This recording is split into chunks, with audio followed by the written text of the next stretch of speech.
So good morning guys, আজকে চলে যাচ্ছি আমরা ঘুরু ঘুরু করতে। আসলে ঘুরু ঘুরু করতে না, আজকে আমরা যাচ্ছি মার্কেটিং করতে।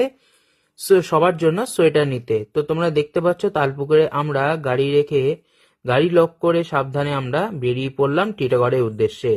তো টিটাগড়ে যাওয়ার সময় আমরা অটো করে যাচ্ছি, কারণ আমাদের কাগজপত্র গাড়ি ঠিক নেই, তাই আমরা গাড়ি নিয়ে যেতে পারি না তিনজনে। তো দেখতে পাচ্ছ বাবা, বোন এবং আমি সবাই মিলে টিটাগড়ের জন্য অটোতে রওনা দিয়ে দিয়েছি। তো আমরা নেমে পড়েছি টিটাগড়ে। তো দেখতেই পাচ্ছ জুতোর কত লাট, এবং সেই লাট থেকে পাপার একটি জুতো পছন্দ হয়ে যায় বলে সেই জুতোটি পাপা নিয়ে নেয়, এবং সেটিকে ভালো করে পরখ করার জন্য পাপা সেই জুতোটাকে পরে একবার ভালো করে দেখে নিল যে পায়ে ফিট হচ্ছে কিনা বা কোথাও কিছু ড্যামেজ আছে কিনা। তারপর চলে গেলাম আমরা আমাদের সোয়েটার নিতে, শীতের পোশাক, যেটি আমাদের খুবই দরকার ছিল, এবং আমাদের এই ভিডিওটা করে উঠতে পারিনি যেহেতু খুব বাজারে ভিড় ছিল।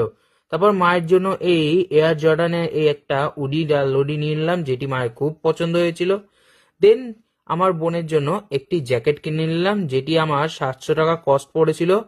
এবং এই দিনেই বোনের একটি পার্সেল চলে আসে, যেটাকে দেখার জন্য বোন কেনাকাটা করে এসেই সেটাকে খোলা শুরু করে দিল। সো আজকের মতন এখানেই, দেখা হচ্ছে পরের ভিডিওতে। See you, good bye and take care.